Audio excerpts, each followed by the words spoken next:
Shalom à nos bien-aimés, shalom de partout où vous êtes, que la paix du Seigneur soit avec vous, que la grâce de notre Seigneur Dieu vous couvre et vous garde. Nous sommes aujourd'hui encore une fois de plus avec vous pour notre émission PDG, prière, délivrance et guérison. Nous voulons par ces instants expérimenter la main puissante de Dieu, nous voulons par ces instants voir notre Seigneur agir, voir notre Seigneur faire des grandes choses. C'est pour cela que nous croyons en sa parole, c'est pour cela que nous proclamons sa parole, c'est pour cela que nous sommes ensemble tous les jours en train de tourner nos regards vers l'Éternel. Je bénis Dieu pour la fidélité de tout un chacun. Je bénis Dieu pour tous nos bien-aimés qui nous suivent régulièrement, qui n'arrêtent pas de nous écrire. J'ai tellement de témoignages que je n'ai pas toujours le temps de les évoquer, mais peut-être qu'il faudrait qu'on prenne une émission ou qu'on prenne peut-être la partie d'une émission pour pouvoir évoquer tout ce que le Seigneur est en train de faire au travers des gens. Néanmoins, je peux de manière globale remercier et bénir tous nos bien-aimés qui nous écrivent de partout. Il y en a qui nous écrivent régulièrement de l'Afrique de l'Ouest en global, plusieurs pays d'Afrique de l'Ouest. Il y en a qui nous écrivent aussi de d'autres pays d'Afrique, du Malawi. Il y en a qui nous ont contactés, même qui étaient au Zimbabwe. Il y en a qui nous ont contactés, qui nous contactent régulièrement, qui sont en Afrique du Sud. Il y en a qui nous suivent à partir de l'Asie. Il y en a qui nous suivent à partir des États-Unis, à partir du Canada. Malgré le décalage horaire, on se rend compte que Dieu fait vraiment des choses et Dieu est en train de toucher les âmes. Gloire soit rendue à notre Seigneur qui est fidèle et gloire soit rendue à vous aussi parce que au travers de votre foi, vous manifestez votre confiance en Dieu et en vous disant qu'il n'y a que la prière qui fait du bien, que la prière qui sauve. Les disciples disaient, à qui irions-nous, Seigneur? C'est toi et toi seul qui as les paroles de la vie. À qui irions-nous? À qui irions-nous? Pendant que je suis en train de parler, c'est aussi l'occasion de te laisser à toi qui es en train de me suivre le temps et l'opportunité de faire partager ce message à tous tes contacts, les inviter à entrer en contact, les inviter à venir et à être là avec nous pour célébrer le nom du Seigneur. Sans plus tarder, je vais nous demander donc, pendant que nous sommes en train de partager, de prendre juste quelques minutes pour incliner nos têtes en prière et recommander ces instants entre les mains du Seigneur. Éternel des armées, merci parce que ta fidélité est tellement grande. Merci parce que tous les jours, Seigneur, tu nous fais énormément de bien. Merci, Seigneur, parce que nous pouvons toujours continuer de compter sur toi, Seigneur. Nous tournons nos regards vers toi parce que nous n'avons que toi, Seigneur. Et nous ne voulons que toi, Seigneur. Nous ne désirons que toi, Seigneur Père. Oh Dieu, regarde toutes ces personnes qui se tournent vers toi, Seigneur, qui viennent chercher le secours auprès de toi, Seigneur. Donne-leur, Seigneur, au travers ces instants, d'être touchés. Donne-leur au travers ces instants, Seigneur, d'avoir la délivrance. Donne-leur, Seigneur, d'être guéris, d'avoir les solutions à leurs problèmes. Que ta révélation, Seigneur, puisse entrer, pénétrer dans leur cœur. Que ta révélation parle, Seigneur, et éclaire, Seigneur, nos cœurs, Seigneur Dieu, afin que nous puissions marcher dans la victoire avec Jésus-Christ et en Jésus-Christ, notre Sauveur. Nous disons tous Amen. Nous disons tous Amen. Nous disons encore une fois de plus, Amen. Que notre Seigneur soit glorifié. Alors, je vous invite donc à parler du sujet du jour. Nous sommes toujours dans cette rubrique, ou si je peux dire dans ce chapitre, qui est en train de parler de les problèmes de famille. Comme je dis, chaque famille a ses problèmes. Chaque famille a ses problèmes. Et là, nous sommes en train de parler aujourd'hui plutôt, nous allons parler spécialement de mariage. Ah oui, ça peut peut-être vous étonner qu'on prenne ce terme en disant le mariage. Le mariage dans le problème de famille, oui, parce que le mariage, on se rend compte que c'est aussi des fois source de problèmes dans la famille. Le mariage peut être source de problèmes dans la famille. Des fois, il y a des problèmes que les familles vivent, ça vient simplement parce qu'il y a eu le mariage. Écoutez, mes bien-aimés, le mariage, c'est, je vais définir ça de manière simple. C'est deux personnes qui vont s'aimer, deux personnes qui vont dire, ok, on s'aime, on veut faire notre vie ensemble. Mais déjà, le fait de se mettre ensemble fait déjà que ces deux entités, ces personnes-là viennent, chacun son état d'âme, bon ou mauvais, chacun son cœur, bon ou mauvais, chacun ses défauts, nul n'est parfait du reste. Et ces personnes-là se mettent ensemble et décident de faire route ensemble. Alors quelquefois, toi-même tu as déjà des problèmes, toi-même tu as déjà des combats, toi-même tu as déjà des difficultés, tu vas t'associer encore à une autre personne qui elle aussi vient avec son lot de problèmes. Parce que la Bible dit qu'ensemble, vous faites une seule chair. Elle aussi vient avec son lot de problèmes. Et quand les deux se rencontrent, et quand on ne sait pas gérer tout ça, ça crée des tensions. Nous sommes en train de parler de la délivrance des familles. Et voir, alors on ne pourra pas tout évoquer, mais voir les sources de problèmes. On va évoquer certaines sources de problèmes, comme depuis le début je le fais, qui font que des fois les familles se retrouvent dans des situations difficiles. Parce qu'il faut connaître d'où vient le problème. Le mariage n'est pas toujours une chose facile. Et pire encore, c'est que dans certaines sociétés, dans certaines cultures, le mariage, ce n'est pas seulement deux personnes qui s'aiment et qui se mettent ensemble.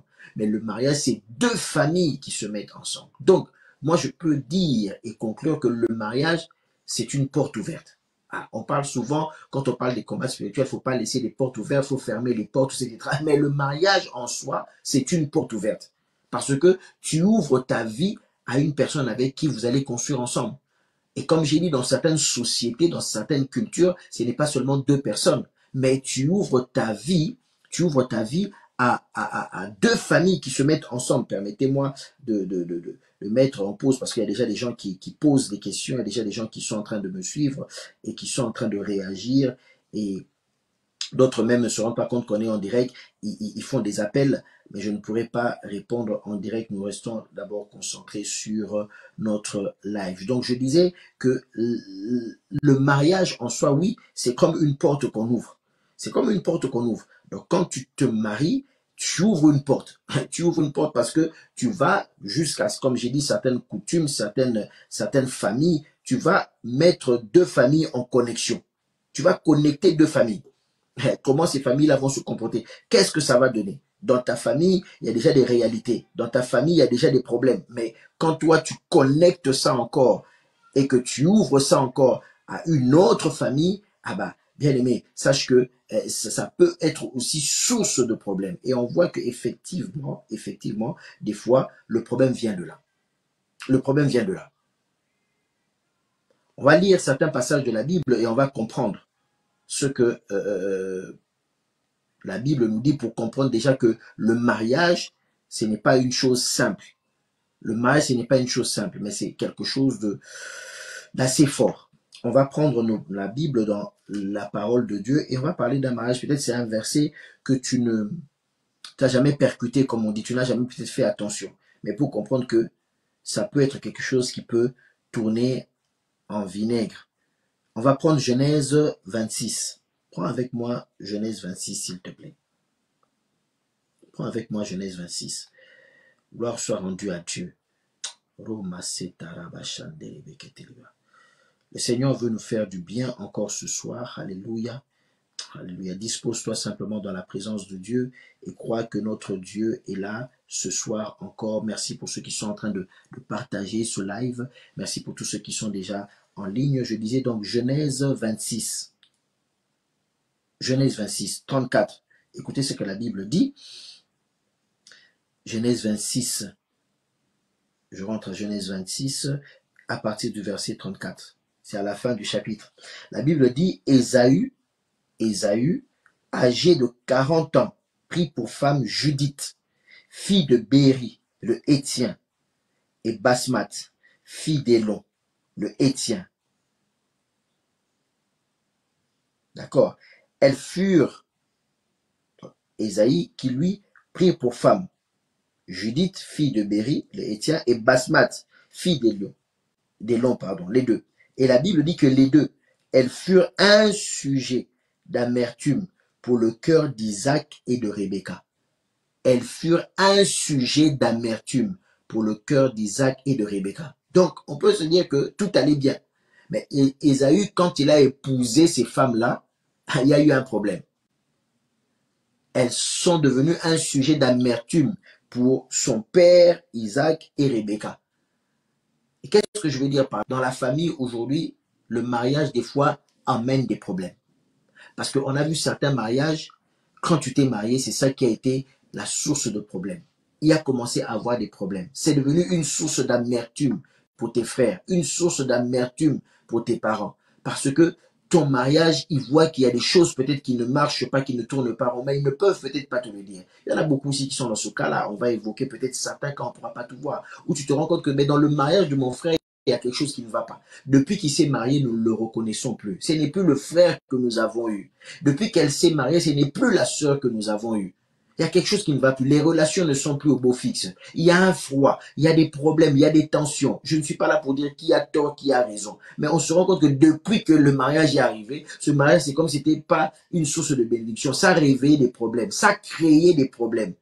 Et depuis ce jour-là, le père ne parle plus avec son fils, où il y a des tensions entre les parents et l'enfant. Le courant ne passe plus comme avant. Il y a quelque chose qui ne va pas. Il y a une froideur, il y a une guerre, il y a une guerre froide qui s'est installée. Il y a des fois même carrément rupture de relation à cause du mariage. On se dit, depuis qu'il y a le mariage, depuis que cette femme-là est arrivée dans la vie de mon fils, je sens qu'il y a quelque chose qui ne va pas. Je ne suis plus en paix. Depuis que cette femme-là est arrivée dans la vie de ma fille, plutôt cet homme est arrivé dans la vie de ma fille, je sens qu'il y a des problèmes, il y a des tensions. Je ne m'entends plus avec ma fille. Elle a changé de comportement. Ce n'est plus la fille que j'ai connue. Elle est devenue distante. Elle ne s'occupe plus peut-être de moi, etc., etc. Elle est devenue compliquée, un caractère compliqué. Voilà. La Bible nous dit ici que Jacob et Rebecca se sont retrouvés dans une situation telle que leur cœur était dans l'amertume à cause de ces femmes-là. Ces femmes-là étaient sujets. La Bible dit ces femmes-là étaient sujets d'amertume. Alors, vous allez m'excuser dès le départ parce que vous allez voir que les exemples que je vais donner, les quelques exemples que j'ai relevés, on parle souvent des femmes. Mais ici, je veux parler non seulement des femmes, mais des hommes. J'aimerais que simplement ça nous serve d'exemple. Ce n'est pas pour pointer du doigt que les femmes, parce que le problème ne vient pas que des femmes, mais c'est pour prendre exemple et que cet exemple s'applique peut-être à la réalité que toi tu vis. Peut-être que c'est par rapport à ton fils, à ton beau-fils, à ta belle-fille. Peut-être que c'est par rapport à ton beau-père, à ta belle-mère. Peut-être c'est par rapport à ton mari. Peut-être c'est par rapport à la famille de ton mari, à ta femme ou à la famille de ta femme. Est-il que la Bible dit que ces deux femmes étaient devenues un sujet d'amertume pour les parents. Jusque-là, ils étaient bien. Jusque-là, ils étaient tranquilles. Mais quand leur fils a épousé ces femmes-là, il y a eu des problèmes. La Bible ne précise pas quels étaient ces problèmes-là. Mais la Bible dit qu'elles sont devenues un sujet d'amertume. Alléluia. Peut-être que dans ta famille, alors que je suis en train de parler, quand tu l'appliques dans la réalité de ta famille, tu te rends compte qu'il y a peut-être eu un mariage. Il y a peut-être eu quelque chose qui a fait que la famille s'est disloquée. Ce mariage-là est devenu un sujet d'amertume pour la famille. Alors que le jour du mariage, vous étiez content. Le jour du mariage, vous avez applaudi. Le jour du mariage, vous étiez content pour votre fils, votre nièce, votre sœur, votre fille qui s'est mariée. Tout le monde était content, on a fait une grande fête. Mais quelques temps après, on s'est rendu compte que ce même mariage-là est devenu un sujet d'amertume dans la famille. Quand il y a des tensions, ça part toujours de là. Quand il y a des tensions, c'est toujours par rapport à ça. Quand il y a des problèmes, c'est toujours par rapport à ça. On ne sait plus sur quel pied danser. Qu'est-ce qu'il faut faire? Comment il faut réagir? Mais on a déjà épousé cette femme-là. Mais on a déjà épousé cet homme-là. Il fait déjà partie de la famille. Comment faire? Des fois, c'est entre deux belles familles qui deviennent en guerre carrément. Deux belles familles se deviennent en guerre. On s'est dit, mais quand on était, mon fils, ma fille, c'était pas encore mal, on était tranquille. Mais depuis qu'il nous a fait entrer dans cette famille-là, comme certains ont dit dans l'expression, depuis qu'il nous a fait entrer dans cette famille-là, depuis qu'on est maintenant ensemble avec cette famille-là, ça crée des tensions. On n'a plus la paix, on est tiraillé, il y a toujours des problèmes. Oui, c'est pour dire que simplement le mariage, ce n'est pas une chose facile, bien aimé. Nous sommes en train de parler de la famille. Qui dit mariage automatiquement parle de famille. Qui dit mariage automatiquement parle de famille. Et ce n'est pas une chose facile. C'est quelque chose pour laquelle nous devons prier nuit et jour. Nuit et jour. Si j'évoque ce sujet, ce n'est pas pour dire ne vous mariez pas. Non. C'est pour dire simplement ne prenez pas le sujet du mariage à la légère. Ne prenez pas le sujet du mariage à la légère, mais apprenez à mettre cela en prière. Apprenez à confier cela, pardonnez-moi, apprenez à confier cela entre les mains du Seigneur et à prier avant le mariage, pendant le mariage, priez toujours parce que c'est deux familles qui se mettent ensemble, parce que c'est deux êtres qui se mettent ensemble. Peu importe la durée des fiançailles, vous aurez toujours à vous découvrir dans le mariage. Et quelquefois, c'est dans le mariage qu'on découvre des choses qui nous font pleurer. Quelquefois, c'est dans le mariage qu'on découvre des choses, on se dit, mais mince, ça ne devrait pas se passer comme ça. C'est dur et ça crée des frictions. Parce que derrière, ta famille n'acceptera pas que de te voir malheureux ou malheureuse. Derrière, de l'autre côté, il y a aussi une belle famille en face. Eux aussi prendront peut-être part de leur enfant et de l'autre côté. Et ça peut causer une guerre comme vous ne pouvez pas vous imaginer. Et certains foyers vivent aujourd'hui sous tension parce que le mariage a fait que les familles ne s'entendent plus. Le mariage a fait qu'il y a des problèmes. Je suis en train de parler et alors que je suis en train de parler, je dirais que ceux qui sont dans cette situation-là trouvent aujourd'hui la paix dans le Seigneur et qui se disent, comme j'ai dit, ce n'est pas seulement les longueurs de réunion, mais apprenez à prier pour cela et dire, Seigneur, voilà le problème que nous avons. Comment allons-nous solutionner ce problème? Comment allons-nous solutionner ce problème? Si on parle à notre soeur, elle n'écoutera pas, elle est déjà mariée. Si on parle à notre frère, il n'écoutera pas. Si je parle à mon fils, il n'écoutera pas. Si je parle à ma fille, elle ne m'écoutera plus. Mais le problème est là. Est-ce qu'elle le voit? Est-ce qu'il le voit? Mais l'entretemps, ça crée des dégâts. Ça crée des dégâts. Ça crée des dégâts. Ça crée des dégâts. Et de sérieux dégâts. Et vous allez chercher à gauche, à droite des solutions. La solution, ce n'est pas dans les marabouts. La solution, ce n'est pas dans les marabouts. Merci ma soeur Adjaka. Mais la solution, ce n'est pas dans les marabouts. La solution, c'est en Dieu et en Dieu seul, qui peut mettre la paix dans toute la famille et faire en sorte que ce mariage devient un sujet de joie pour la famille. Alléluia. Un sujet de joie pour la famille. Maman Gina, en Côte d'Ivoire, soit bénie dans le nom de Jésus-Christ. Je vais donner un exemple. Prenons le premier exemple et on va s'étendre, comme j'ai dit, excusez-moi de prendre des exemples qui parlent peut-être des femmes, mais nous allons transposer cela, que chacun essaie de l'appliquer en fonction des réalités qu'elle a. Je ne pointe pas du doigt les femmes, mais je suis en train de parler des exemples qui doivent nous servir à nous pour comprendre les réalités peut-être que tu vis. Et le mariage, c'est le mariage qui a été la porte d'entrée. Malheureusement, ça peut être contradictoire ce que je dis. Le mariage qui devient une porte d'entrée. Oui, le mariage peut être une grande porte d'entrée si on ne sécurise pas cela dans le Seigneur. C'est une grande porte d'entrée parce que on s'associe, on se mélange. Et ça peut des fois créer des problèmes qui vont toucher jusqu'aux enfants, qui vont séparer les enfants de leur père, qui vont séparer les frères entre eux, qui vont séparer les enfants de leur mère, de leurs parents. Ça crée des dégâts. Ça crée des dégâts. La Bible nous parle, on va prendre un premier exemple. Un premier exemple. C'est l'exemple de Jézabel. La Bible nous parle dans le livre de Rois de Jézabel. De Jézabel qui, comme vous lisez dans le livre de Rois, on voit Jézabel qui a épousé Akab. Et là, je prends l'exemple de ce mari et de cette femme qui, finalement, détourne, éloigne son conjoint ou sa conjointe, l'éloigne carrément de la vérité, l'éloigne, l'isole, même si je peux dire complètement des choses de Dieu, l'isole de tout ce qui est rationnel, l'isole de tout ce qui est bien, de tout ce qui est positif. C'est-à-dire que tu épouses quelqu'un, cette personne-là te pervertit, cette personne-là t'éloigne du Seigneur, cette personne-là t'emmène loin de Dieu, t'emmène loin des choses appréciables, t'emmène loin des valeurs. On a vu des gens comme ça, t'emmène loin des valeurs. Tu vas voir des maris, des femmes qui sont tellement possessives au point que elle prend la direction de tout, ou il prend la direction de tout au point que il manipuler dans le sens où elle détourne la personne de tout ce qui est bon. De tout ce qui est bon, pour l'emmener dans tout ce qui est mauvais, et quelquefois même de l'emmener loin de Dieu. Parce que le mariage, c'est pas une chose facile. Quand il y a l'amour déjà qui parle, au début, tu vas te dire, je vais résister, mais petit à petit, tu vas te voir céder à certaines choses. Certainement, peut-être, je ne sais pas quelle a été leur période de fiançailles. Mais en tout cas, une chose dit que Akab, face à Jézabel, il ne pouvait rien dire. C'est Jézabel carrément qui dirigeait le royaume. C'est Jézabel carrément qui commandait, et tout ce qu'elle disait à son mari faisait. Et elle a éloigné ce roi d'Israël, elle a éloigné de Dieu. Ce roi d'Israël, elle a détourné son cœur des choses de Dieu. Elle a détourné son cœur des choses de Dieu.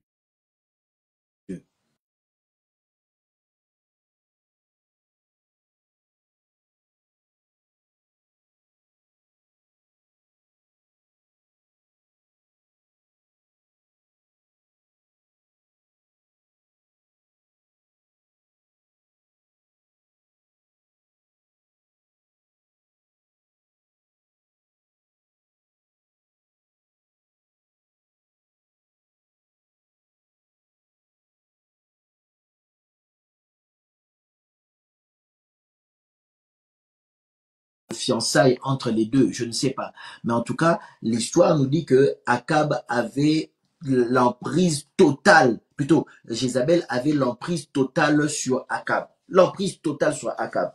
Jusqu'au jour même, elle a poussé même son mari à tuer une personne pour prendre simplement la place de cette personne-là. Mais voilà ce que je disais, quand vous regardez le background de Jézabel, elle vous rend compte qu'elle-même déjà, elle était fille de prêtre, prêtre de Baal et d'Astarté. Elle-même, c'est-à-dire que depuis son enfance, elle était là-dedans.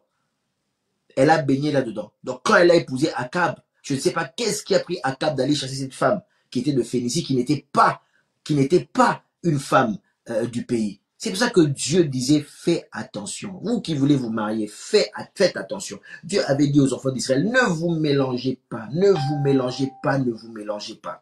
Akab est allé, il croyait peut-être maîtriser les choses. Et voilà que son cœur a été détourné. Et le père de Jézabel, l'histoire, quand on lit les histoires, dans les livres et tout, on se rend compte que le père lui-même de Jézabel avait lui-même assassiné son prédécesseur pour prendre sa place. Pas étonnant que Akab elle-même donne ce conseil-là à son mari de tuer une personne pour prendre son champ. Oui. Donc Jézabel elle-même avait déjà un bagage spirituel. Quand elle est venue avec, elle s'est imposée avec ce bagage spirituel et ce bagage spirituel a dominé sur Akab. Le cœur d'Akab a été détourné. Peut-être que tu vis une situation pareille, où ton enfant s'est marié, où ton père s'est remarié, ou voilà, ta mère s'est remariée, et tu te rends compte que elle qui aimait le Seigneur, elle qui avait des bonnes manières, mais non, elle est carrément détournée depuis qu'elle est avec ce monsieur-là, depuis qu'il est avec, cette femme-là. Lui qui ne buvait pas, il commence à être adonné totalement à l'alcool. Lui qui ne faisait pas certaines choses, il commence à faire des choses des bassesses dans lesquelles il n'était pas. Lui qui avait un bon cœur, lui qui aidait la famille, soudainement, il devient bizarre, il ne veut plus aider la famille, il devient méchant. Je ne dis pas qu'il faut être, comment on dit ça, il faut pas être la vache à lait de la famille, il ne faut pas être dans un esprit de servitude, non. Mais aider sa famille, ça peut arriver, pourquoi pas. Mais tu verras qu'on va se dire, mais depuis il s'est marié, depuis qu'elle s'est mariée, elle ne donne plus. Parce que le monsieur ou la femme va dominer et lui faire comprendre, la détourner. On a vu certaines personnes se marier et le mari isole carrément la femme. Il va intoxiquer, faire un lavage de cerveau au point que la femme va couper les ponts avec sa famille. La femme coupe carrément les ponts avec sa famille. Ou bien l'homme, la femme va lui exercer un lavage de cerveau au point que l'homme, il coupe les ponts avec sa famille. Sa famille passe au second plan. Il ne s'occupe plus de sa famille. Quand on parle de sa famille, c'est comme si on parlait des étrangers. Il y a des gens qui vivent des choses pareilles et qui pleurent. Et ça crée des sérieux problèmes dans la famille. Nous sommes en train de parler de la famille, bien aimée. Pour que les familles aient la délivrance.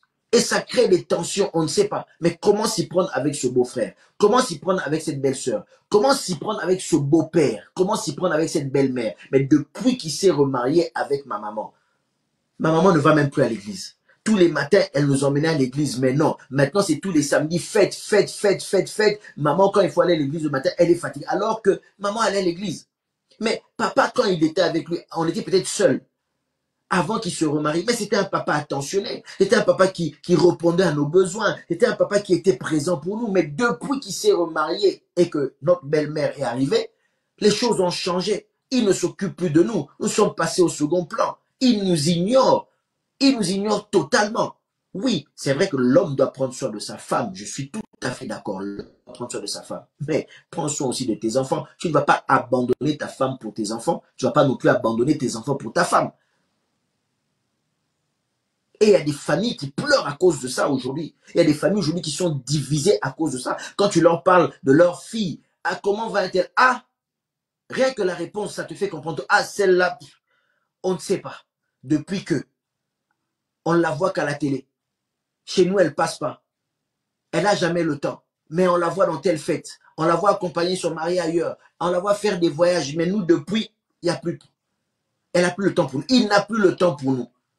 On ne le voit plus notre frère, on ne voit plus notre fils, on ne voit plus notre grand frère, on ne voit plus notre neveu, c'est fini. Pourquoi? Parce qu'il y a des personnes, le mariage fait que, parce que là, tu rencontres une personne qui vient et qui te détourne des choses de Dieu. Détourne des choses de Dieu. C'est un sérieux problème. Il y a des femmes aujourd'hui qui ne donnent plus leurs dîmes. Il y a des femmes aujourd'hui qui ne donnent même plus leurs offrandes parce que simplement elle a rencontré un mari qui lui dit « Moi, je ne veux plus de ces histoires-là. Vos églises-là. » Et la femme ne donne plus.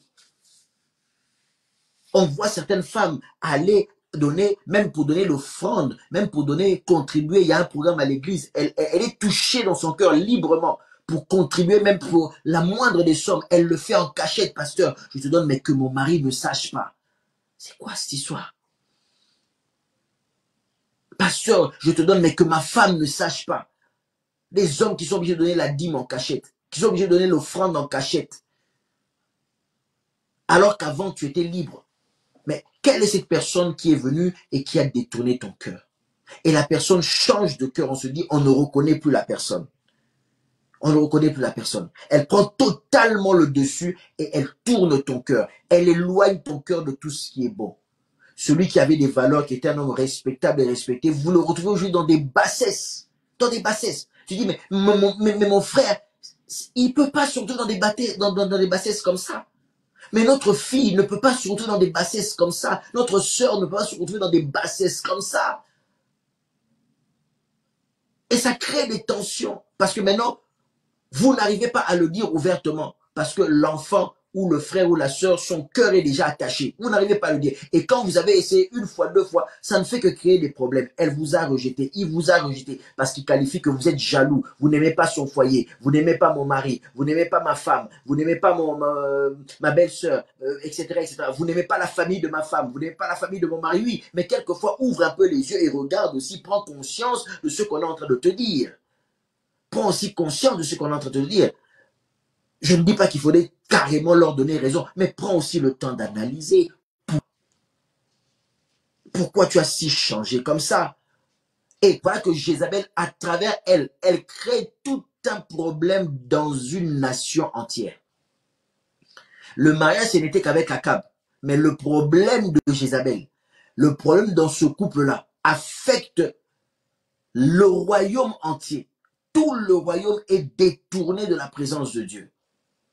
C'est ça, je donne cet exemple. Le roi est comme au-dessus, un membre de la famille. Il dirige la famille. Le royaume, c'est comme la famille. Mais simplement à cause d'un mariage, on voit que toute une famille, je dis bien toute une famille, a été détournée. Toute une famille a été détournée. Je vais vous raconter une anecdote qui me revient, une histoire tragique. Je n'aurai pas le temps de raconter la fin, mais de cette femme, d'une famille ils étaient, je crois, 6, si je ne me trompe pas, 6 ou 7. Alors, il y avait l'aîné de la famille qui était déjà âgé, il y avait la deuxième, et il y avait ensuite, après, il y avait un garçon, il y avait encore une fille, et il y avait un garçon. Je crois qu'ils étaient 5 ou 6, si je ne me trompe pas.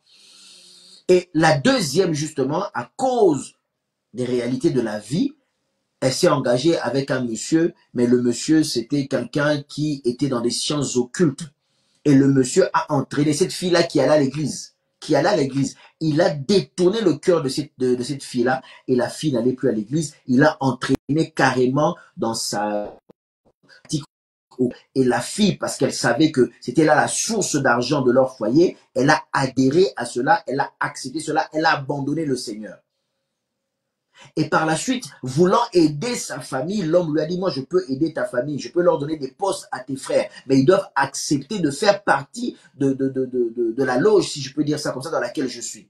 Donc la fille, elle a présenté le dossier à son grand frère, l'aîné a dit non, moi je ne touche pas, je n'entre pas dans ces histoires-là, je préfère rester pauvre. Le troisième qui venait après elle, lui, comme il était jeune, il avait besoin de réussir, il a accepté. Lui aussi, il a adhéré et sa vie, et il a commencé à avoir de l'argent. Et après cela, il y avait encore une fille, il y avait un garçon et une fille et un garçon. Et c'est celui-là qui s'est converti. Alors lui, quand il s'est converti, il a pu garder les deux derniers et les a emmenés au Seigneur. Mais ça créait des tensions. Parce que avec l'argent qu'elle ramenait, elle aidait la famille, sa maman a cédé et sa maman couvrait. Elle savait très bien que sa fille, c'était son mari qui l'avait entraîné dans toutes ces histoires-là, maraboutage, science occulte, mais la maman couvrait. Et le papa, lui, il était ferme, il refusait. Et ça créait des tensions entre le papa et la maman, parce que la maman disait que tu n'aimes pas ta fille et tu ne veux pas accepter l'argent de ta fille alors que nous, on vit dans la misère. Le grand frère, sa fille, sa petite soeur ne la respectait plus. Il disait, de toute façon, toi, tu es pauvre, on veut t'aider, mais tu ne veux pas, donc ne me demande plus jamais rien parce que tu as refusé d'adhérer. Donc, elle a fait bloc avec son petit frère qui avait accepté. Et tout le reste de la famille, c'était une tension terrible. Et la famille s'était déchirée, ça fait 2 camps. Tout ça pourquoi? À cause d'une seule personne qui est entrée dans cette famille et il a sémé le trouble dans la famille. Il a détourné les cœurs.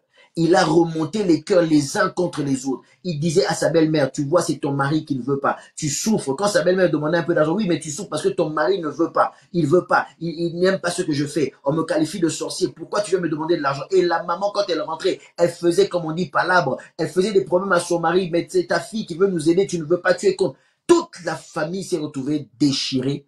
Tension dans la famille. 2 camps. Simplement, une porte qui a été ouverte et la mauvaise. Le mariage peut être une bonne porte qui soit ouverte, mais prie que Dieu te guide. Que tu ne tombes pas sur quelqu'un qui viendra détourner ton cœur. Que tu ne tombes pas sur quelqu'un qui va venir. On a vu même des maris. Tu épouses une femme. Et ça, ce sont des problèmes. On va parler de ça. On aura une séance pour parler de ça sur les familles recomposées. Parce qu'on parle très peu de ça dans les églises. Les problèmes que rencontrent les familles recomposées, surtout les chrétiens, ils sont mal enseignés là-dessus. On en parle très peu dans les églises, mais nous voulons en parler. Et là, je vais juste effleurer. On a vu ces histoires-là. Tu te rends compte que, mais, attends, mais ma soeur avait ses enfants, tout allait bien. Ou bien mon frère avait ses enfants, tout allait bien. Depuis qu'il a épousé cette femme-là, sa femme l'a retourné contre ses propres enfants. Il commence à haïr ses propres enfants. Il commence à détester ses propres enfants. Tout ce temps où il était seul, il ne s'était pas encore remarié, ses enfants étaient normaux. Depuis qu'il a épousé cette femme-là, depuis qu'il a épousé cet homme-là, curieusement, c'est là on pointe les enfants pour dire que les enfants sont des sorciers. Ils ne peuvent pas habiter là. Ils doivent partir ailleurs parce qu'ils sont des sorciers. Mais quand toi, tu l'as trouvé, il était avec ces enfants-là n'étaient pas sorciers. Pourquoi tu peux être mauvais comme ça? Pourquoi tu peux être mauvais comme ça? Et on le voit, même dans des pays soi-disant développés. On le voit. Tu arrives, tu trouves cette femme avec ses enfants, mais toi, tu la retournes contre ses propres enfants. Tu trouves ce mari avec ses enfants, tu le retournes contre ses propres enfants. Ça, c'est un esprit de Jézabel. Tu détournes le cœur des gens du bien vers le mal.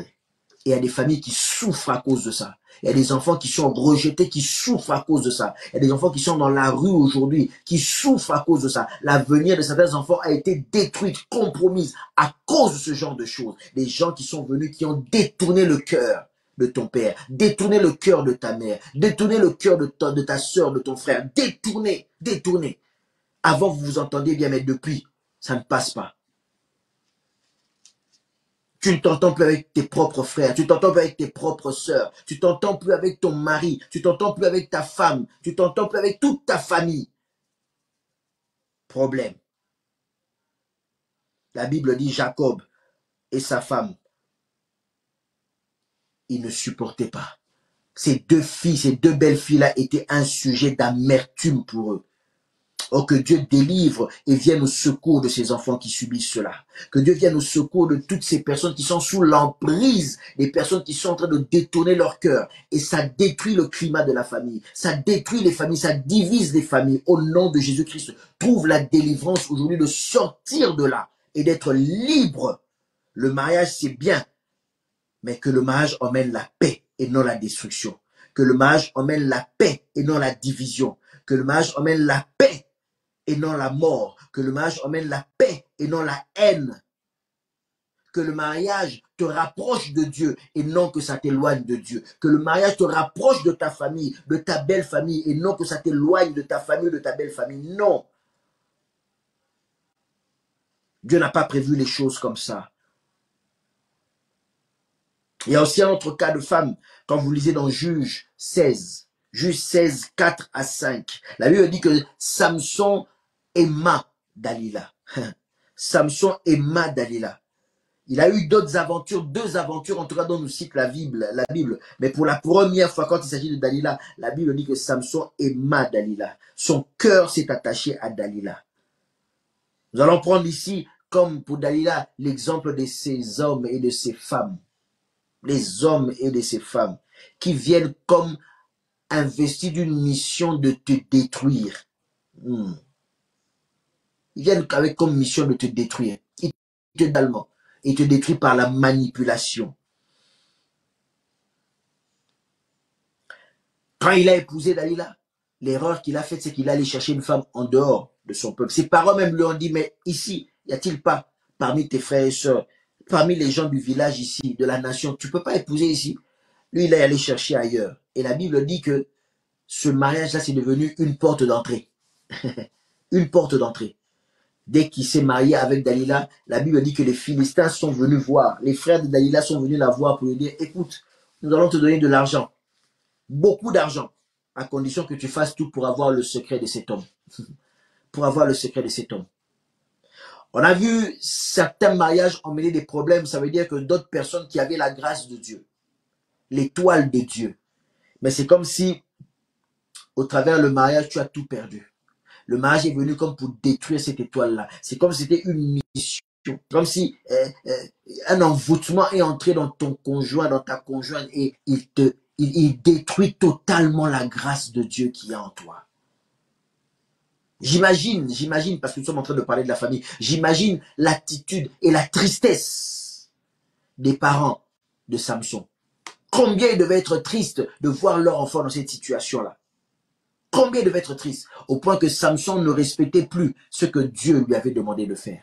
Samson a commencé à jouer avec le péché. Samson a commencé à jouer avec son secret. Ce que Dalila voulait, ce n'était plus l'amour. Au début, c'était l'amour. Mais ce qu'elle voulait au final, ce n'était plus l'amour. C'était simplement avoir le secret. Certaines tensions qu'il y a dans les mariages, certaines tensions qu'il y a dans les familles. Parce que quand on parle de mariage, on parle de famille. Nous sommes en train de parler de la délivrance de la famille. Ça vient du fait simplement que certaines personnes ont des mauvaises pensées. Il faut prier pour sécuriser les cœurs de ceux qui viennent épouser tes enfants. Priez pour sécuriser le cœur de ceux qui viennent épouser tes frères et tes sœurs. Priez pour sécuriser le cœur de ceux qui viennent épouser, si c'est un remariage, tes parents. Prie pour sécuriser leur cœur. Parce que quelquefois, par cette voie d'entrée, ça crée des problèmes au point que toute la famille perd la grâce. Samson a perdu la grâce simplement au travers le mariage. Quelqu'un qui vient avec une mission pour détruire. Vous avez déjà vu ça, et peut-être que tu vis ça. Il vient avec la mission de détruire la famille. Il vient avec la mission de détruire ton enfant, de détruire le travail de ton enfant, le travail de ton frère, de ta sœur. Et vous êtes là, vous êtes en train de regarder. Quand je dis problème, pourquoi? Parce que quand tu veux intervenir, c'est là où ça crée des problèmes. Samson était complètement déconnecté de sa famille. Sa famille qui veut lui rappeler, fais attention, ne livre pas ton secret. Samson était complètement déconnecté, emporté dans cet amour. Il ne voyait plus sa famille, mais il s'était livré à quelqu'un qui n'était pas là pour l'aimer, mais quelqu'un qui était là pour le détruire. Et comme je disais, beaucoup de familles, beaucoup de personnes ont perdu leur grâce. Perdu leur grâce. Et ça devient un problème. Dalila, elle était restée en vie. Samson est mort. Les parents de Samson ont sûrement pleuré. Ils ont perdu un enfant. Comment ils ont perdu un enfant qui avait la grâce? Comment ils ont perdu un enfant qui était venu avec tant de difficultés? Comment ils ont perdu un enfant qui était un don de Dieu, si je peux dire? Comment ils ont perdu un enfant qui avait une mission spéciale de la part de Dieu? Comment ils ont perdu un enfant qui est destiné à être grand? Comment ils ont perdu cet enfant? Parce qu'il y a une femme qui s'est introduite dans sa vie. Oui, vous me direz, c'est aussi la faute de Samson. Oui, c'est aussi la faute de Samson. Mais c'est parce qu'il y a aussi une femme qui est entrée dans sa vie. Si cette femme-là pouvait au moins garder le secret de son mari plutôt que de livrer le secret de son mari. Combien on a vu des familles être détruites parce que ceux qui entrent dans la famille viennent et commencent à livrer les secrets de la famille. Ils commencent à livrer les secrets de la famille. C'est cette femme-là qui va raconter tout ce qui se passe dans cette famille. C'est cet homme-là qui va raconter tout ce qui se passe dans votre famille. Il expose votre famille. Il expose la nudité de votre famille. Il vous ridiculise. Il parle de tout ce qu'il y a de négatif. Tous les secrets de famille, et cette personne l'expose sur la place publique. Et la famille est en tension. La famille est tiraillée. La famille est méprisée de tous. Et il y a des combats dans la famille. Parce qu'on se pointe du doigt. Mais quand on veut dire que c'est la faute de tel, ah, ça crée encore plus de problèmes parce qu'il y a l'amour dedans. Combien de familles se sont retrouvées piégées à cause de ce genre de choses? Vous qui me suivez, combien de familles se sont retrouvées piégées à cause de ce genre de choses? Vous savez d'où vient le mal, mais personne peut-être n'ose dire, ou bien faut surtout pas le dire, parce que quand on le dit, ça crée toujours des problèmes. Quand on le dit en voulant résoudre le problème, c'est comme si on cherchait encore, on réveillait un volcan. Et on est là chacun dans son coin, et on ne sait rien faire. Les enfants souffrent de cela, les familles souffrent de cela. Qui va vous délivrer si ce n'est par la prière? Job 2, 9 à 10. Encore un autre modèle qui vient détruire la famille. Ces hommes et ces femmes qui abandonnent dans le malheur. Ces hommes et ces femmes qui abandonnent dans le malheur. Vous savez, quand une famille traverse des moments difficiles, c'est le moment où il faut être le plus soudé. Mais ton frère, sa femme l'a lâché. Quand tout allait bien, c'était bien. Ta sœur, son mari l'a lâché. Quand tout allait bien, c'était bien. Mais depuis que il a lâché sa femme. Et c'est la misère. Et c'est des pleurs. Et c'est des tiraillements. Et c'est des familles qui se dressent les unes contre les autres. Parce que l'autre famille ne veut pas accepter le tort de leur enfant. Et vous, de votre côté, vous voyez comment votre enfant souffre et vous parlez quand même. Et les enfants sont au milieu. Finalement, on leur dit que la famille de papa n'est pas bonne. La famille de papa leur dit que c'est la famille de maman qui n'est pas bonne. Les enfants sont au milieu. Ils sont traumatisés. Ils sont tiraillés. Ils ne savent plus où aller. La famille. La femme de Job est venue voir Job pour lui dire, maudit Dieu et meurt. Maudit Dieu et meurt. Au moment où Job avait le plus besoin de sa femme et du soutien de sa famille lui dit, maudit Dieu et meurt. Maudit Dieu et meurt. Maudit Dieu et meurt. Les gens qui t'abandonnent au moment où tu as besoin de tout.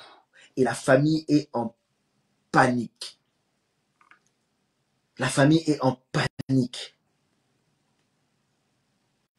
On voit des familles aujourd'hui qui souffrent énormément. Énormément. Parce que l'homme est parti. Au moment où il y avait un problème, au moment où ils n'arrivaient plus à payer le loyer, au moment où la situation est difficile, l'homme dit, c'est toi la femme qui est mon porte-malheur. Alors Dieu m'a montré une autre femme qui est une bénédiction pour moi. Et il s'en va. Et il laisse derrière lui une famille dans le trouble. Il laisse derrière lui une famille en pleurs. Et vous êtes là pour dire, mais quand notre frère avait, quand notre fils avait, tu étais là. Quand notre soeur avait, tu étais là. Maintenant, où es-tu? Où es-tu? Où es-tu?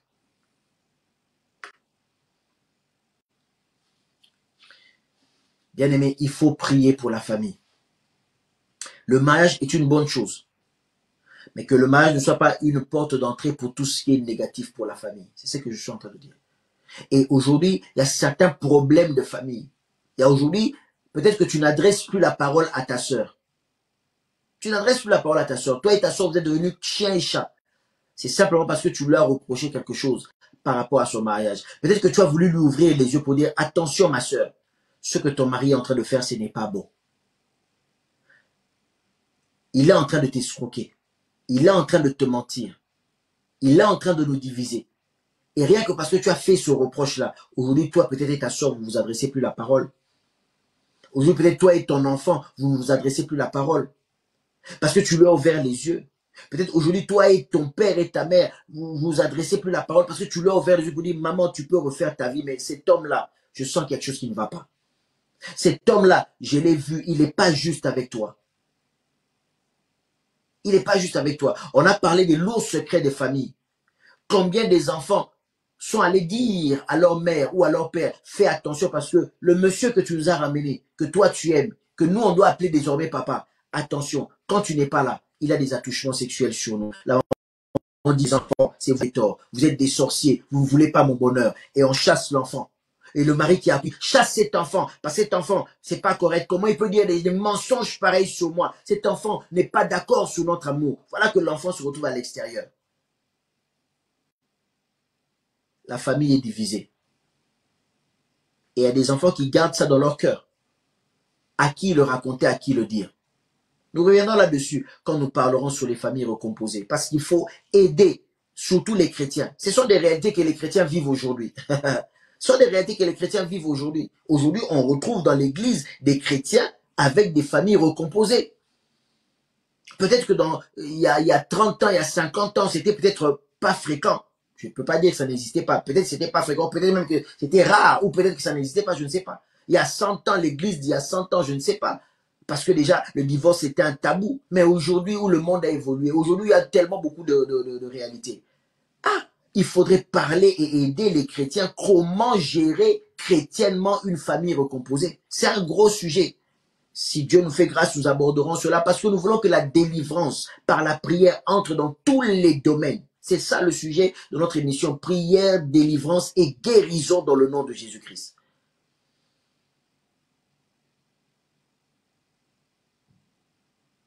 Mais l'homme ne va pas croire. Quand ses enfants viendront lui dire que, attention, cette femme-là que tu nous as présentée, qu'on doit désormais appeler maman, mais quand tu es là, tout va bien. Mais quand tu n'es pas là et que tu vas en voyage, ce n'est pas la femme qui te dit je t'aime. Ce n'est pas la femme qui nous dit je t'aime. Elle nous maltraite. L'homme, peut-être sans vérifier, il condamne les enfants. Et la femme qui dit ce sont tes enfants ne m'aiment pas. Et elle va détourner le cœur de l'homme. L'homme va haïr ses enfants, rejeter ses enfants, maudire ses enfants. Ça nous fait des malheureux. Ça nous fait à l'église des gens qui viennent avec des cœurs blessés. Parce que son propre père l'a rejeté. Sa propre mère l'a rejeté. Tout ça pourquoi il y avait eu le mariage. On voit des frères et des sœurs qui viennent avec des... Je ne parle plus à mon frère. Je ne parle plus à ma sœur. On ne s'adresse plus la parole. Parce que simplement j'ai voulu l'éclaircir la situation par rapport au mariage. Par rapport à son foyer. Par rapport... J'ai voulu simplement lui faire comprendre ceci ou et ça créait des problèmes. Et les familles sont divisées à cause de ça. Les familles entières sont divisées à cause de ça. Comprenez par là que je ne suis pas contre le mariage. Comprenez par là que je ne suis pas contre le mariage. Mais comme j'ai dit, le mariage, c'est une porte ouverte. Que tu le veuilles ou pas. Le mariage, c'est une porte que tu ouvres. C'est une porte d'entrée, comme on le dit quand on parle souvent du combat spirituel. Le mariage est une porte d'entrée, que tu le veuilles ou pas. Maintenant, c'est à toi de sécuriser cela. Aucune famille n'est parfaite. C'est là que je dis que quand je parle de prier pour la famille, je dis chaque famille a ses problèmes. Chaque famille a ses problèmes. Alors, quand déjà toi-même dans ta famille, tu as des problèmes, et par le mariage, tu t'unis à une personne qui a une famille qui a aussi des problèmes. Mais si tu ne sécurises pas ça dans la prière, si tu ne sécurises pas cette porte ouverte, et qui restera ouverte parce que tant qu'il y aura le lien de mariage, la porte restera ouverte. Donc si tu ne sécurises pas ça dans la prière, tu verras que ça va amener des problèmes dans ton foyer. Ça va amener des problèmes dans ta maison. Il y a des foyers aujourd'hui qui sont mal à l'aise. Les deux s'entendent très bien, mais le problème vient des belles familles. Le problème vient des belles sœurs. Le problème vient des beaux-frères. Mais vous, vous êtes en paix. Mais ceux qui vous mettent la pression, c'est le beau-frère, la belle-sœur. Ça vient de la belle famille. Ils n'arrêtent pas de vous déranger. Ils n'arrêtent pas de vous tourmenter. Ils n'arrêtent pas de vous provoquer. Ils n'arrêtent pas de vous combattre même quelquefois. Jusqu'au point que vous en perdez même la paix. Et quand vous n'avez même pas la maîtrise, ça commence à créer des tensions entre vous. L'homme va commencer à dire, mon Dieu, tu n'aimes pas ma famille. C'est pour ça que tu parles en mal de ma famille. Laisse un peu tranquille mes sœurs. Laisse un peu tranquille mes parents. Pourquoi toujours tu les pointes du doigt? Mais peut-être que tu ne vois pas qu'effectivement le problème vient d'eux. Et vice versa. Et quand vous ne comprenez pas ça dans la prière, ça devient un sujet de tension entre vous.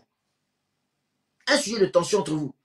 Et tu vas venir au rendez-vous, pasteur. Moi, en tout cas, ça ne va pas avec ma femme. Et quand tu parles, tu te rends compte que ça vient de la belle famille. Mais tu ne vas pas lui demander non plus de couper les ponts avec sa famille, c'est sa famille.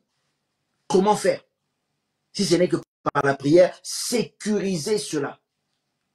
Sécuriser cela parce que ça vient mettre en péril la famille. Non seulement le foyer, la famille que vous avez créée, mais la famille qui existe déjà. Parce que cet homme que tu épouses, il n'est pas sorti d'un arbre. Il a des parents. Qu'il soit en vie ou pas, il a des parents, il a une famille. Comme j'ai dit, dans certaines cultures, c'est carrément même la grande famille. Dans certaines cultures, c'est que toi et ton mari. Mais dans d'autres cultures, c'est toute une famille qui a derrière. Même si ses parents sont décédés, il y a ses oncles, il y a ses tantes, il y a ses neveux, il y a ses nièces, il y a ses frères, il y a ses sœurs. C'est sa famille. Et rien qu'à cause de toi, tu peux emmener le désordre dans toute une famille. Tu peux détruire, diviser toute une famille. Rien que toi qu'on a épousé. Toi qu'on a épousé. Toi qui es venu épouser dans une famille et tu amènes le désordre dans cette famille-là. La division dans cette famille-là. La perdition dans cette famille-là. Et certains foyers vivent des moments difficiles à cause de ça. C'est pour ça que nous sommes en prière pour cela. Il y a tant d'exemples que nous pourrons donner. Le temps nous manque. Mais j'aimerais simplement qu'on prie ici. Il y a des cas peut-être alors que je suis en train de parler, tu es en train de revoir et tu es en train de ramener ça à la réalité de ce que tu es en train de vivre. Par rapport à ton frère, ta soeur, ton père, ta mère. Par rapport à tes enfants. Je suis en train de prier maintenant avec toi. Afin que si le diable veut passer par cette porte-là, qu'il soit neutralisé dans le nom de Jésus-Christ. Toute division qui veut entrer dans ta famille, toute division qui est entrée dans ta famille par cette voie-là, que ça soit maintenant brisé dans le nom de Jésus-Christ. On se marie pour la paix, on se marie pour le bonheur. On se marie pour que les parents soient heureux, on se marie pour que les frères et sœurs soient heureux. On ne se marie pas pour qu'il y ait des divisions. Tu ne peux pas te sentir à l'aise si, soi-disant à cause de ton mariage, à cause de ton foyer, toute une famille est en pleurs. Tu ne peux pas te sentir à l'aise. Même si tu as raison, prie Dieu, essaie de comprendre qu'est-ce qui fait que ça crée cela. Tu ne peux pas te sentir à l'aise. Tu ne peux pas te sentir à l'aise. Cet homme que tu as épousé, cette femme que tu as épousée, ne sort pas d'un arbre. Il vient d'une famille. Ton désir est qu'il y ait la paix. Non seulement dans votre foyer, non seulement dans ta famille, mais dans les deux familles qui se sont mises ensemble, qui est la paix. Au contraire, que votre foyer soit un havre de paix, que votre foyer diffuse la paix, la joie, le bonheur dans toute la famille, le rassemblement et l'unité. Et tout ce qui vient pour diviser, nous le brisons dans le nom puissant de Jésus-Christ. Nous neutralisons cela dans le nom puissant de Jésus-Christ. Je prie pour toi qui es blessé, qui vit une situation difficile. Peut-être que tu as perdu de bonnes relations avec ton frère, ta soeur. Tu as perdu de bonnes relations avec tes parents. Tu as perdu les bonnes relations avec tes enfants. À cause de ce mariage. À cause de cette personne qui est entrée dans votre famille. Homme ou femme, que sais-je, ça peut venir de n'importe quel côté. Je prie maintenant que Dieu puisse consoler ton cœur. Et que Dieu entende cette prière quand tu pries en disant, Seigneur, pourquoi je suis séparé de mon fils? Pourquoi je suis séparé de mon frère? Pourquoi je suis séparé de ma sœur? Pourquoi je suis séparé de mon enfant? Pourquoi je suis séparé de mes parents? Que tu puisses prier maintenant et que Dieu donne la paix dans ton cœur. Et que Dieu touche les cœurs afin de ramener toute cette famille dans l'ordre, dans l'unité et dans l'amour. Qu'il y ait l'humilité et que les uns et les autres sachent reconnaître leurs torts. Et que si cela est d'une dimension spirituelle, où il y a des portes d'entrée spirituelles avec des mauvaises, je dis bien des mauvaises intentions, s'il y a des envoyés du diable qui ont été dirigés vers ton fils, vers ta fille, s'il y a des envoyés du diable qui ont été dirigés vers tes enfants pour leur détourner, pour diviser votre famille, pour voler, détruire leur grâce, que le Seigneur intervienne maintenant car lui seul aura la bonne solution. Que le Seigneur intervienne maintenant et qu'il puisse mettre la confusion dans les projets du diable. Que l'Éternel intervienne maintenant et que ces personnes animées de mauvaise foi puissent abandonner cela, puissent renoncer à cette voie-là. Et qu'il y ait la paix dans ta famille, qu'il y ait la paix dans ta famille, qu'il y ait la paix dans ta famille. Cette femme, cet homme qui a ramené ton frère, ta soeur, ton fils, tes parents, ta fille dans des bassesses dans lesquelles il n'était même pas. Qui a détourné son cœur des choses nobles. Qui a détourné son cœur des valeurs. Qui a détourné son cœur de Dieu. Que le Seigneur intervienne maintenant. Vous avez assez pleuré. Tout le temps, dans le foyer, on ne cite que les noms de ces personnes-là. On ne cite que le nom de cette famille-là. On ne cite que le nom de ce couple-là. On ne cite que le nom de cette belle-sœur-là. On ne cite que le nom de ce beau-frère-là. On ne cite que le nom de ce beau-père-là. On ne cite que le nom de cette belle-mère-là. Que le Seigneur ramène la paix. Car c'est une souffrance dans les cœurs d'être séparé d'un frère, d'une sœur, d'un enfant et d'un parent. C'est une souffrance. La Bible dit, mariez-vous, soyez féconds, multipliez-vous. Ce n'est pas pour qu'il y ait la division, mais pour que les familles se mettent ensemble dans la paix, dans l'unité, dans l'amour et deviennent plus forts, que l'amour grandisse encore, que la famille devienne plus élargie, plus forte et soudée dans le lien de l'amour. Que la délivrance entre maintenant dans ces foyers, que la délivrance entre maintenant au nom de Jésus-Christ. Que la délivrance entre maintenant dans le nom de Jésus-Christ. Que la délivrance entre maintenant dans le nom de Jésus-Christ. Alors que je suis en train de prier, je vois beaucoup de cœurs en train de pleurer. Je vois des cœurs avec des larmes qui sont en train de couler. C'est la vision que j'ai à cet instant. Je vois des cœurs avec des larmes qui sont en train de couler. Je vois des cœurs qui sont déchirés. Que Dieu emmène la délivrance. Que Dieu emmène la paix. Emmène les cœurs. Que Dieu emmène la délivrance. Que Dieu ramène la paix. Que Dieu ramène les cœurs. Nous ne sommes pas là ici pour faire un procès, pour dire qui a tort, qui a raison. Mais nous proclamons la délivrance maintenant dans ces familles, dans les cœurs, la consolation au nom de Jésus-Christ. Au nom de Jésus-Christ. Au nom de Jésus-Christ. Au nom de Jésus-Christ. Merci Seigneur. Nous te rendons gloire et honneur. Sois béni Seigneur pour des siècles et des siècles. Et prends soin Seigneur de tous ces cœurs que je vois en train de pleurer. Prends soin de tous ces cœurs que je vois en train de pleurer. Ils ne savent pas comment aborder le sujet parce que c'est sensible. Ça risque de diviser la famille. Ils ne savent pas comment aborder ce sujet parce que c'est sensible. Ça risque de jeter encore un feu. Ils ne savent pas comment aborder ce sujet parce que c'est sensible. Ils risquent de perdre leurs membres de famille en voulant intervenir. Seigneur, toi, tu as la solution. Tu as la solution. Tu as la solution. Tu as la solution. Emmène la délivrance et la guérison. La délivrance et la guérison. Au nom de Jésus-Christ. Au nom de Jésus-Christ. Et là où il y a des plans maléfiques, Seigneur, révèle-les. Révèle-les. Là où il y a des plans maléfiques, révèle-les. Là où il y a des plans maléfiques, révèle-les. Brise-les. Au nom de Jésus-Christ.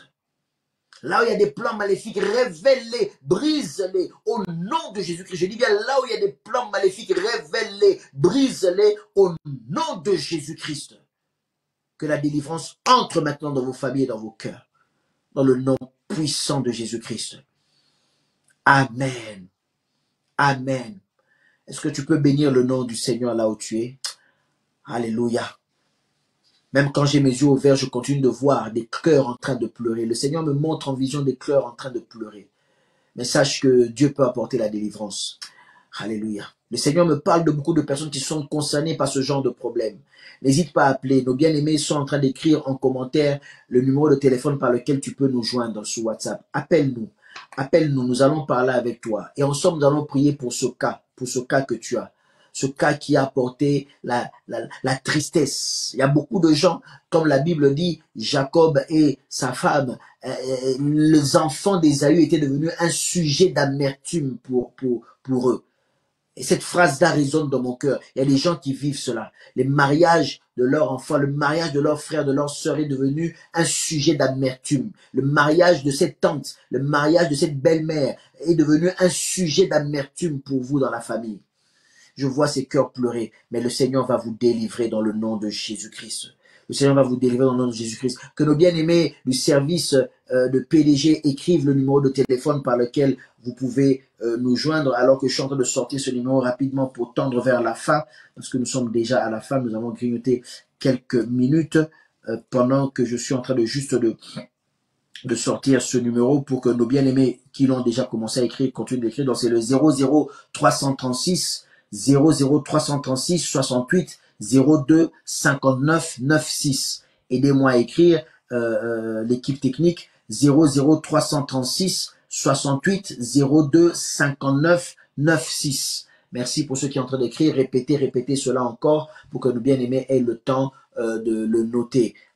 Nous sommes en train de faire passer rapidement les moyens par lesquels vous pouvez nous bénir, les moyens par lesquels vous pouvez contribuer à cette émission pour que nous puissions continuer de financer cette émission. Comprenez que le temps est court, mais vous pouvez nous financer pour que nous puissions continuer. Vous pouvez envoyer vos offrandes selon que le Seigneur vous touche, vos libéralités, pour que nous continuions de travailler à bénir le peuple du Seigneur. Alléluia. Soyez bénis dans le nom de Jésus-Christ. N'hésitez pas à nous contacter, n'hésitez pas à venir nous visiter.